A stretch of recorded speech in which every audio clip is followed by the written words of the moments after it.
And we are back with the GSMC Wrestling Laureate Podcast, brought to you by the GSMC Sports Network. I'm your host, Eric Rodriguez, here every Monday through Friday, 8 p.m. Pacific Time, 11 p.m. Eastern Time, talking all things wrestling, all the action backstage, all the storylines, all the promotions, all the rumors, everything, the statistics, the analysis, everything to think about wrestling, every promotion, TNA, Ring of Honor. We touch on MLW and also the NWA partially, which I can do a little more.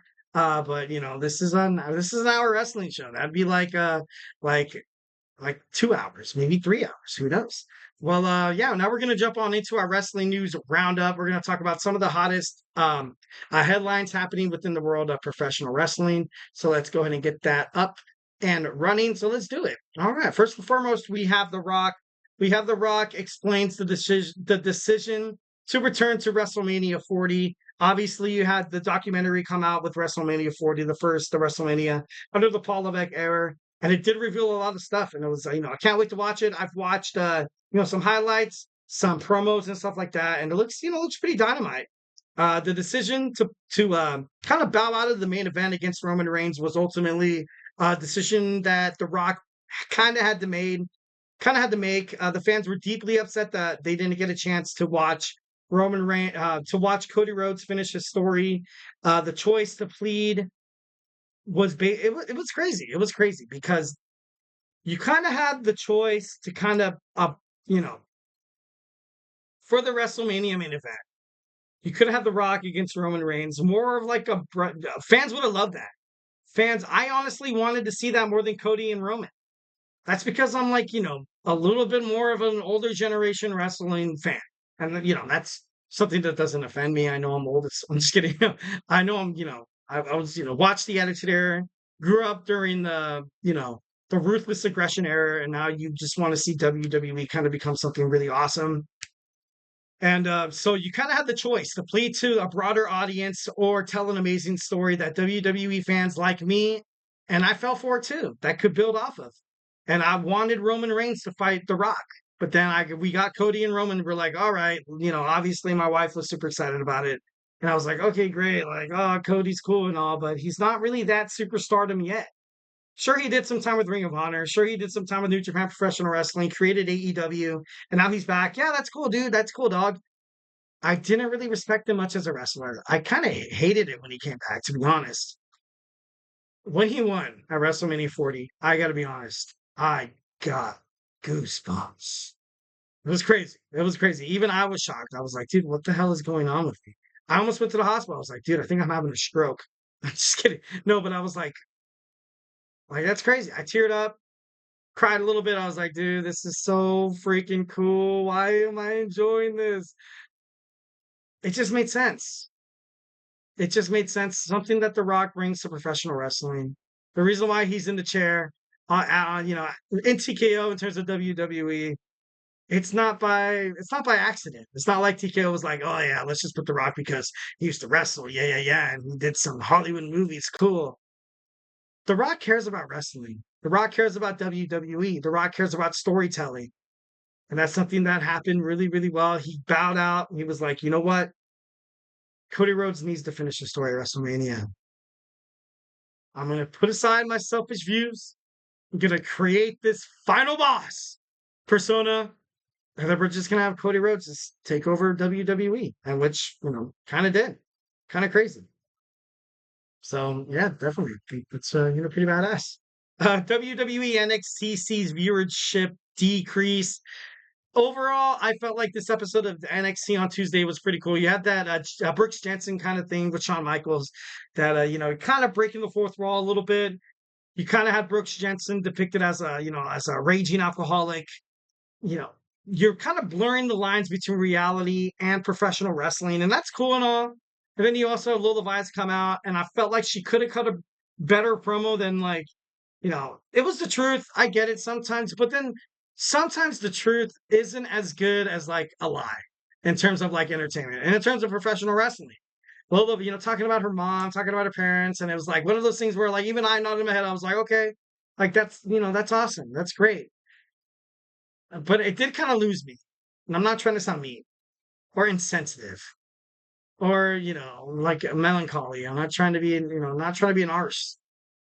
But I just felt like that promo between Lola Vice and Roxanne Perez, I felt like you wanted to see a little more strength from the challenger. You wanted to see that like in your face, like, dude, I just beat the crap out of Shayna Baszler. I'm gonna come in here and take you out, girl.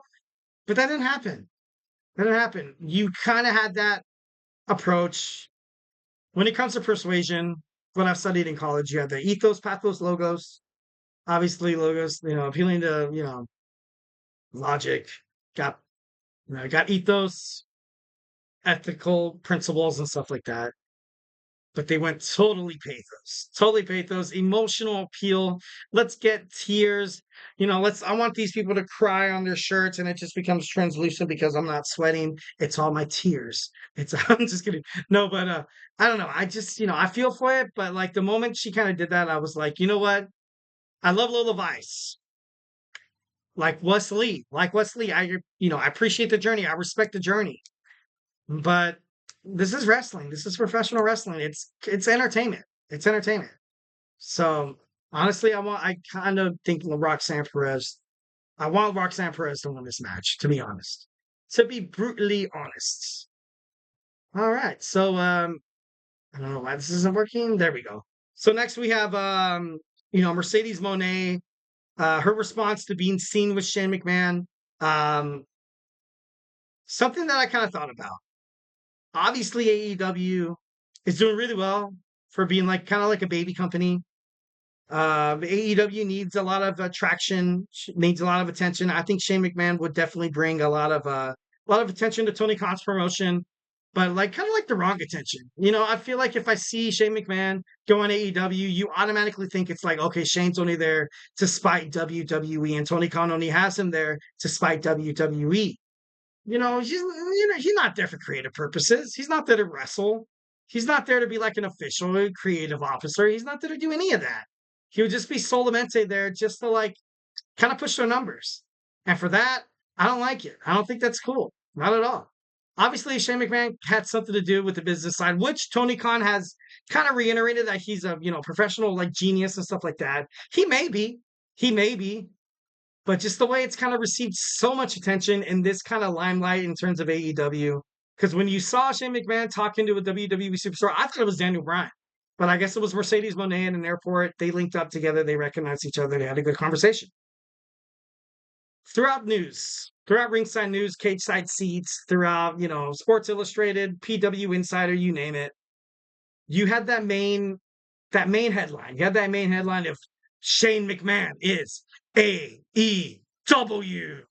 And I do like, dude, why? Why did like just I don't want to say that kind of ruined, or like I don't want to like blame Tony Khan and be like, oh, let's bring Shane McMahon into this to piss people off. Maybe Tony Khan generally did have the idea that Shane McMahon would help him. Obviously, Shane McMahon's been with around the WWE. Although he's witnessed his father, he witnessed his brother-in-law Paul Levesque. Even he did some creative individualism inside the WWE. The whole WWE underground was kind of a joke. Knowing the do's, knowing the don'ts of professional wrestling, it's big.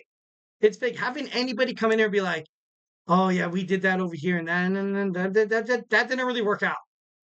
That's something Shane McMahon could have been like a business consultant kind of thing.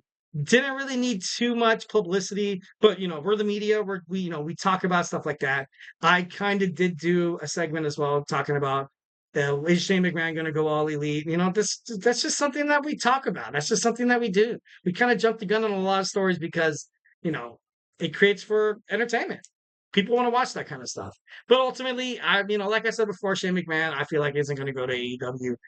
All right, next we have Daniel Garcia. Daniel Garcia from AEW recently lost against the AEW International Champion Will Ospreay.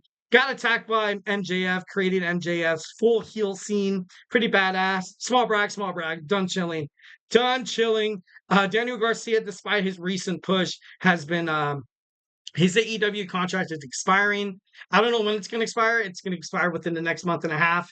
But I feel like AEW, with their push with Daniel Garcia, he's big with the company. He's big with the company. He's big with the crowd.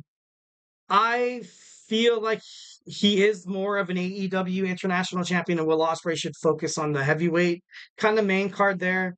I know why AEW is doing it is because Will Ospreay, recently came to the company, so they're like, all right, like you have Mercedes Mone win right off the bat.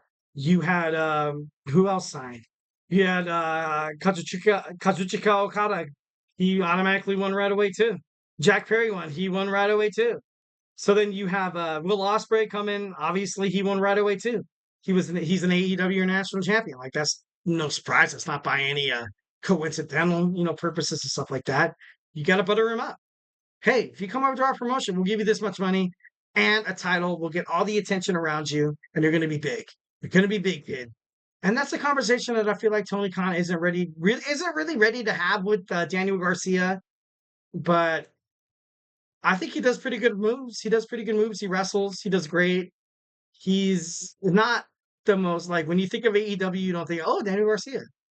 He definitely could be the future. And if Tony Khan's going to sign him, this is something that has to deal with like delicacy. You can't just offer him like, oh, let's do like a 5-year contract. I think a max would probably be 2 to 3 years. That's what I would give him. But Daniel Garcia right now, he's kind of on the cusp. He's the future of AEW. Future of AEW. All right, so let's move on. So we have the unified featherweight champion, world champion Amanda Serrano expresses her interest in joining WWE eventually. Much kind of like you kind of saw this coming. You kind of saw this coming with TKO buying the WWE. Obviously, you saw wrestlers like Shayna Baszler. Ronda Rousey joined the UFC after joined the WWE after their stint in UFC. And this is no different. This is no different. Partially, combat sports. There's no doubt in my mind that Serrano was a WWE fan growing up. No surprise. A lot of these wrestlers, a lot of these superstars that step into the octagon probably are WWE fans. Probably are. Like, who cares, dude? We know it's choreographed. We know it's scripted. Like, dude, who cares? It's entertaining. It's pretty awesome. You see that the way these guys put their bodies through, it's hellacious. It's crazy. These guys put their bodies on the line sometimes twice a week. UFC fighters like maybe like 3 to 4 times a year. That's insane. And obviously it's not reciprocated. The level of pain, the level of development, the level of constantly keeping your body in check is not the same as UFC. But Serrano would be amazing in WWE. I watched highlights. I think she would be pretty good.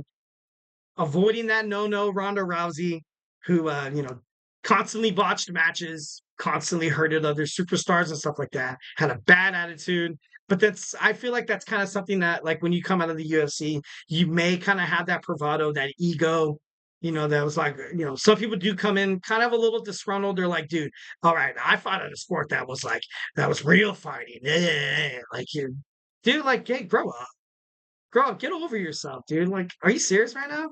Self-glazing, self-brag. But that's something that you kind of need to have humility. You kind of be like, dude, these guys are athletes too and stuff like that. You can't just walk into the WWE and be like, oh, I'm going to kick ass. WWE is not like the UFC.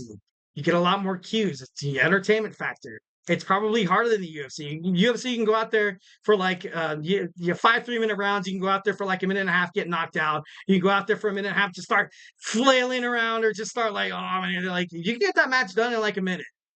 But not in WWE. WWE, you have to have this wrestling. You have to have this combatant sports. You have to look like kind of like this art form that is fighting. You need to make it look realistic. You need to, play the part. You need to ultimately get the viewers kind of involved. Instead, in UFC, you're trying to get the match done as fast as possible. So, kind of cool, kind of crazy. Love that Serrano's interested in WWE. So, Carmelo Hayes addresses the LA Knight about his promo botch. I watched this a couple weeks ago and I was like, dude, like, I can't believe Carmelo just said that. They were talking about Logan Paul, but then Carmelo Hayes be like, do you think LA wants to fight you? And LA Knight was kind of like, no, man, like, I don't want, I'm looking in the mirror. I want to, talk about Logan Paul. And it's just kind of after, of course, when went cut, Carmelo Hayes went to LA Knight, and LA Knight was like, dude, I was talking about Logan. And Carmelo Hayes was like, oh my God, that's crazy. I'm sorry. I'm sorry. Like, I messed up. That was my bad. And it happens. It does happen. A young superstar like Carmelo Hayes, I don't think that's ultimately going to mess up his push. But yeah, Next, we have Will Ospreay parts ways with the Don Callis family. Super awesome that Don Callis wasn't so crazy about it. Obviously, you see the Ring of Honor television champion Kyle Fletcher in the back, with a little disapproval with what Will Ospreay wants to do. But there's no doubt in my mind that the Don Callis family is going to find a way to attack Will Ospreay in the future. So, running out of time, guys, wrapping this up. So Shawn Michaels confirms that Lola Vice is going to be eventually called up with WWE, kind of being like, all right, now we kind of see kind of like a way out of losing against Roxanne Perez at Heat Wave, but only time will tell. Only time will tell. So yeah. Well, guys, hope you enjoyed my show. Hope you guys had an amazing 4th of July. Hope you guys are having an amazing 5th of July as well. So yeah, thank you for tuning in to the GSMC Wrestling Laureate Podcast, brought to you by the GSMC Sports Network. Your support means a lot to us, so please remember to Superman punch that like and subscribe button to the show. Also follow us on Twitter/X, Instagram, Facebook, TikTok for more content and updates. Here at the GSMC Sports Network, we do once again love a lot of peace, love, and positivity, and just being part of the show, guys. We love a lot of fan interaction. Don't be afraid to hit up the chat boxes when you watch these shows. We have a bunch of good podcasters killing it, and we want you guys to be a part of it. So once again, hope you guys are having an amazing holiday weekend, and stay beautiful.